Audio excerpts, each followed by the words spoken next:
Hey, it's me, Jesse Lee, aka Music News Daddy. Now, I'm not here with a news clip for you today. I'm here with a special bonus episode of the podcast.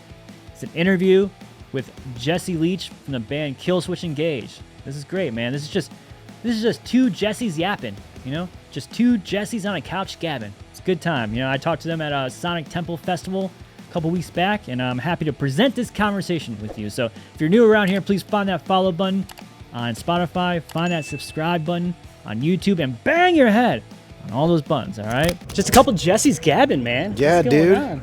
Jesse Lee? Yeah, just Jesse. Yeah. I get that a lot, though. I'll introduce people or myself to shows. I'm like, I'm Jesse Lee, like from Killswitch Engage. Yeah. Like, no. It's very cool, but I cannot take credit for that. Dude, what's these pants, man? I love this, like cow prints, camouflage. Yeah, just awesome, kind of camo. I just like doing something a little different. Yeah, breaking up the wearing all black all the time. Yeah, I made a conscious effort of like bringing colors bringing color into my wardrobe. You got a lot of color going on, man. Yeah. Kind of like that pimp swagger, Very something vibrant, different, dude. Something different. Yeah, dude, metal swagger, dude. The chains, you're dripping over there. What's up, man? That's some drip. I mean, they're not like expensive drip, but they look cool. Yeah, that's the point. They look. I can pretend like I'm a rapper. Dude, so the tour just wrapped up pretty recently with Kublai Kahn, Fit for a King, Frozen Soul. Any big highlights from that one? I mean, every band killed it every night. Yeah. It's fun to watch young blood because they're all pretty young. Yeah. Just kill it. I every night I would watch their sets and it gets you pumped up. Yeah. And when Kublai Kahn goes on before you, you gotta I'd be in the back doing push-ups and you gotta show off the guns. It's funny though, they showed me the ropes. I went to the gym with them one time and they were showing me techniques and just the nicest. Yeah. I mean, every single band, great people, no egos, no nothing, just down to earth, good people. That's really cool. Frozen Soul, destroying it every single night, getting that crowd going. And then the anthematic, just sing-alongs with, my brain. And they're out on this tour with us now. I'm so bad. Fit for a King. Mm-hmm. It's early. You're good, man. I have no complaints. It was an amazing tour. And we got Fit for a King on this run, too. So yeah. With Shadows Fall. Sick. So sick. Yeah, so Kublai Kahn, they showed you the ropes in the gym, so they come to you for advice, then, like career advice then, too? You guys trade that back and forth? They don't need it. Those guys are blowing up right now. They're fine. They nailed it. I did help Chad out one night. He had a little problem with his voice. Yeah. Because he's a beast on the microphone. Yeah. And we'd have days off. They kept playing shows. Mm-hmm. So they were going straight through. So Chad had a little hiccup, but he pulled right through, man. That guy's a beast. Such a good dude, too.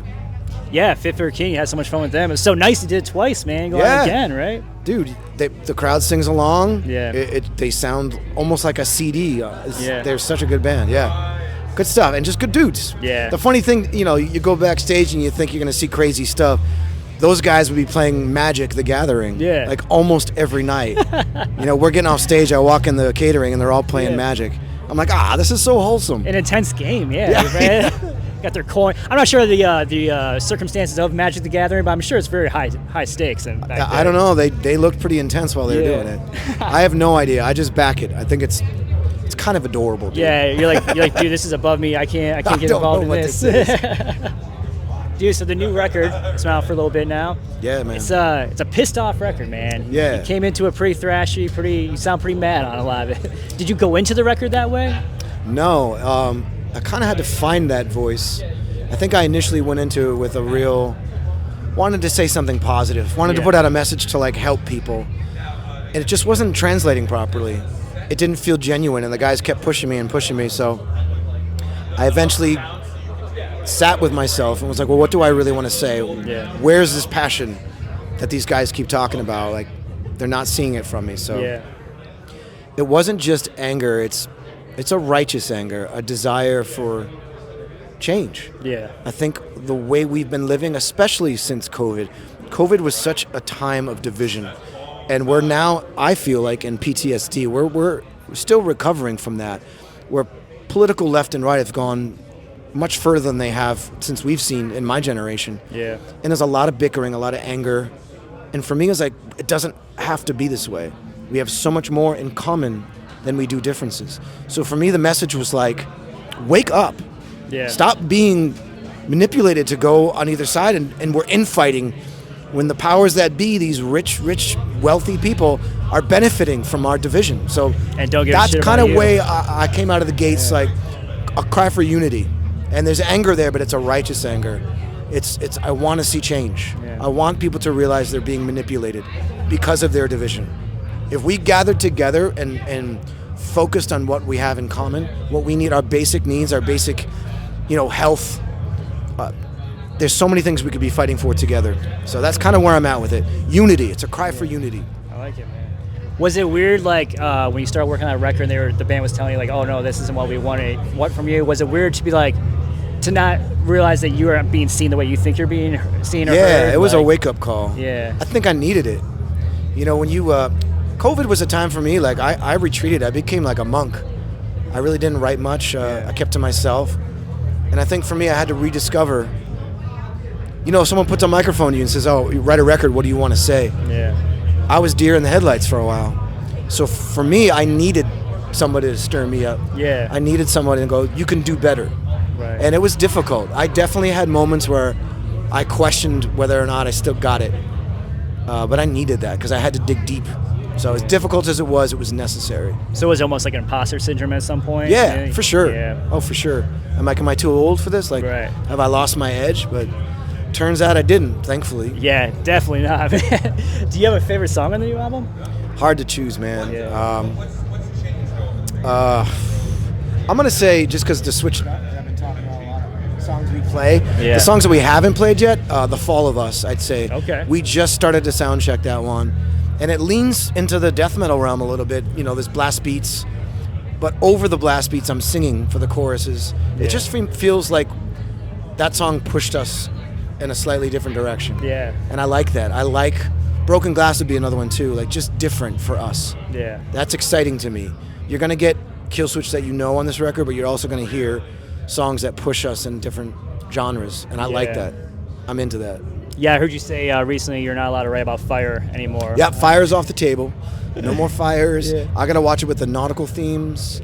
Drowning, choking. Yeah, there's a bunch of words that I can't use anymore. A lot of Jesse Leach buzzwords. Yeah, I keep as Jamie Josta would say, lyric police. Yeah. Shut it down. No more fire. No more rise. No more fire. Yeah. No, none of that. So yeah, you're not going to hear any of that on this record. Did you hear This Fire Burns on WrestleMania 41? Somebody sent me that. It's great. Bring it. Start playing more metal on that, man. It's great. Do they tell you when they do stuff like that, or is this no. the last minute? Yeah. It's great. That's awesome, man. I love it. All right, well, I got a couple last couple questions I kind of going to ask everybody and stitch them together here. Dig it. What do you think is the most iconic piece of band merch? Like, wow. What T-shirt is like the one go-to band T-shirt you think, if it is a shirt? That's a tough one, man. So many. Well, today I saw Meshuggah Destroy, Erase, Improve T-shirt. Okay. Destroy, Erase, Improve. I think that's iconic. Yeah. You want to talk about an album that changed everything for everybody? Yeah. Destroy, Erase, Improve by Meshuggah.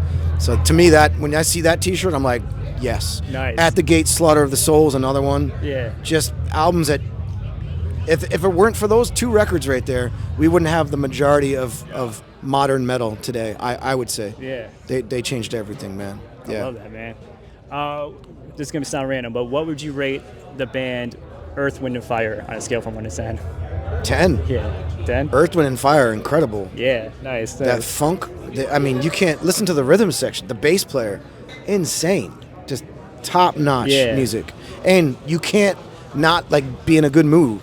Put on Earth, Wind, and Fire and try to be bummed out. It's not going to happen. So that was LJ's answer from Seven Dust to this question. Oh, LJ, hell man. If you could only listen to one band for the rest of your life, what would it be? That was his answer? Yeah. Oh, well, he went back and forth between that and Prince. I think he may have landed on Prince. Wow, good well, answers. Yeah, he's got to have a deep catalog. That makes sense, yeah. Beautiful. So, is that a question to me right now? Oh, yeah, one band and one artist. If you had to pick one for the rest of your life. That is really difficult. I know. I bring the tough questions, baby. I'm going to say Bob Marley. Okay, Bob Marley, wow. Bob Marley. Yeah. You're a big reggae fan in general? Love reggae music. Yeah. And he just has a way about his music. Is whatever mood I'm in, if you put on some Bob Marley, I'm in. Bob Marley. And he has great lyrical content. It's not just about love. He talks about politics. He talks about spirituality. He talks about all. He pretty much talks about all the stuff that I care about.